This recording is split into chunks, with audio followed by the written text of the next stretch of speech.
क्या श्री कृष्ण की बहन की जन्म लेते ही हत्या कर दी गई थी? क्या श्री कृष्ण का जन्म अकेले नहीं हुआ था, बल्कि उनके साथ उनकी एक बहन ने भी जन्म लिया था, जो उन्हीं की तरह पृथ्वी पर अवतरित हुई थी, लेकिन उनके जन्म लेते ही उनकी हत्या कर दी गई थी।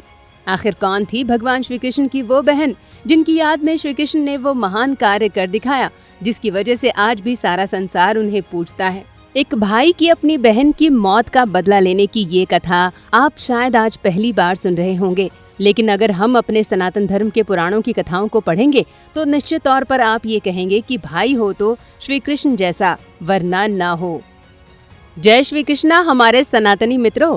आज द कर्मा आपको महाभारत और श्रीमद् भगवत पुराण से एक ऐसे रहस्य से पर्दा उठाने जा रहा है जो शायद ही आप जानते होंगे। श्री कृष्ण महाभारत के नायक थे।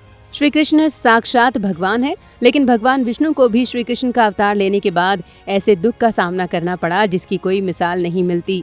आप सभी को ये तो पता ही होगा कि श्री कृष्ण के मामा कंस ने उनके माता पिता देवकी जी और वसुदेव जी को जेल में कैद कर रखा था। आप ये भी जानते हैं कि जब देवकी जी, जो कंस की बहन थी, उनका विवाह वसुदेव जी से हुआ तो एक आकाशवाणी हुई थी कि देवकी का पुत्र ही उस दुष्ट कंस की मौत का कारण बनेगा।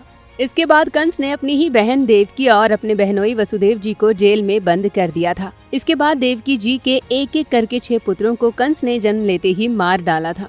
तब भगवान विष्णु ने स्वयं 7वें पुत्र के रूप में देवकी जी के गर्भ में प्रवेश किया और भगवान विष्णु ने योग माया देवी की शक्ति से उस गर्भ को देवकी के गर्भ से स्थानांतरित कर वसुदेव जी की दूसरी पत्नी रोहिणी जी के गर्भ में स्थापित कर दिया था, जो उस वक्त गोकुल में वास कर रही थी। जब कंस उस बालक के जन्म के वक्त आया तो देवकी जी ने अपने भाई कंस से कहा कि उनका गर्भपात हो गया है। यही बालक बाद में भगवान विष्णु के ही अंशावतार के रूप में बलराम जी के रूप में संसार में प्रसिद्ध हुए। कुछ ग्रंथ उन्हें शेषनाग का अवतार भी मानते हैं, लेकिन महाभारत और श्रीमद् भागवत महापुराण को ध्यान से पढ़ते हैं तो पता चलता है कि बलराम जी भी भगवान विष्णु के ही अंशावतार थे।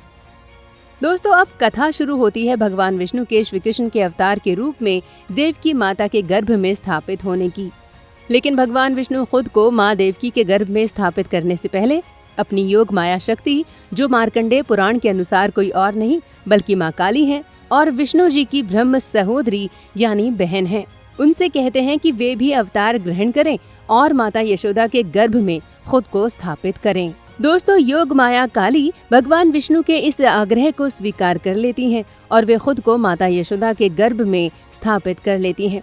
इधर भगवान विष्णु स्वयं को माता देवकी के गर्भ में स्थापित कर लेते हैं। फिर आता है वो दिन जब भाद्रपद की अष्टमी तिथि को जब आकाश में रोहिणी नक्षत्र प्रवेश करता है तो भगवान विष्णु माता देवकी के गर्भ से भगवान श्री कृष्ण के रूप में अवतार लेते हैं। हमारे सनातनी मित्रों, अभी रुकिए, क्योंकि जिस वक्त भगवान श्री कृष्ण का जन्म आधी रात को हो रहा था, ठीक उसी समय माता यशोदा भी गोकुल में योग माया अष्टभुजा माँ शक्ति को अपने गर्भ से पुत्री के रूप में जन्म दे रही थी।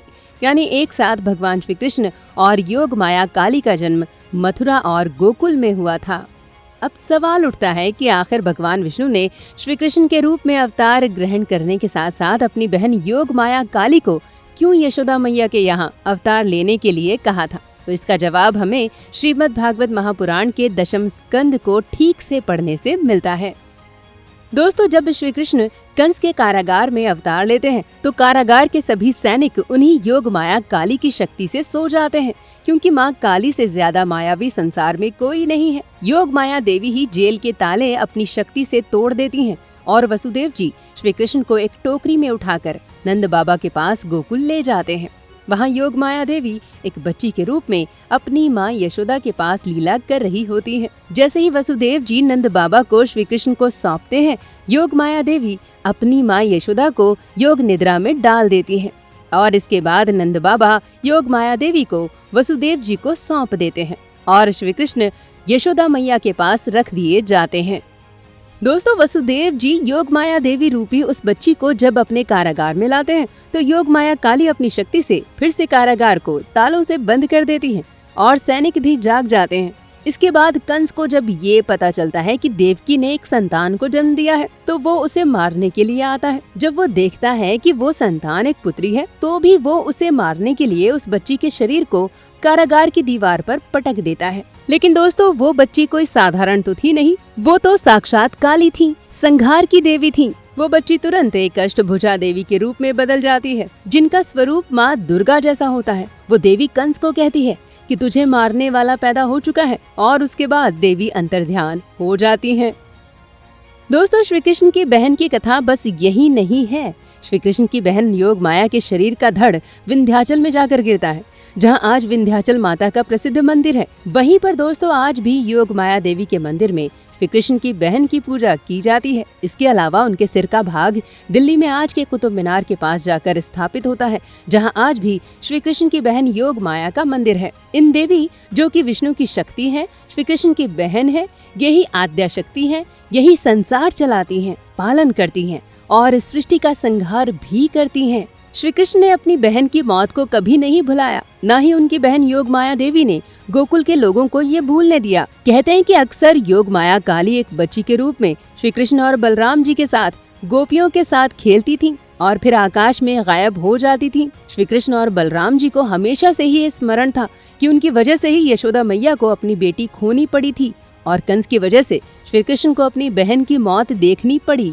दोस्तों कहते हैं कि जब श्री कृष्ण मथुरा गए तो उनके दिल में अपनी बहन की मौत का बदला लेने की आग धधक रही थी। इसी वजह से जब उन्होंने अपनी बहन के हत्यारे कंस को देखा तो उन्होंने उसका वध उसी भीषण तरीके से किया जिस प्रकार उस दुष्ट कंस ने श्री कृष्ण की बहन को मारा था।